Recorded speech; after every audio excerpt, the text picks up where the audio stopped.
台南市东区南天府元宵点灯旗号大典，自民国88年开办至今，已经有20多年的历史。一直以来，拢是邀请地方首长担任点灯官，为人民祈求风调雨顺、国泰民安。尤其近来，世界各地拢受到肺炎疫情的侵害，所以今年的点灯旗号大典，更向上苍祈求天灾远离、瘟疫拒消。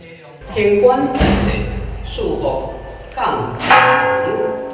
地官在地，下垂小天福；水官在地，该会树平安。咱南天府伫元宵进前来点灯，祈求国泰民安、风调雨顺。咱台湾早日脱离疫情，会当台南市呢气温畅凉，百姓拢真健康平安。嘛祈求咱新丑年，咱的牛年大家会当平平顺顺，大赚钱，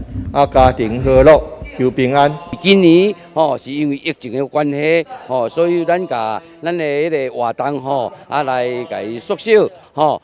今仔非常的欢喜，咱这个黄市长会讲来到咱南天府，来甲咱南天府，来甲咱关帝圣君，南天文明圣地，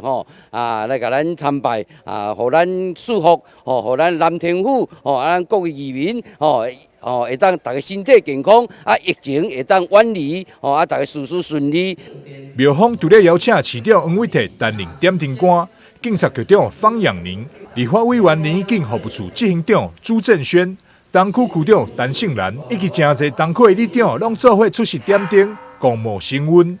台南新闻张硕维采访报道。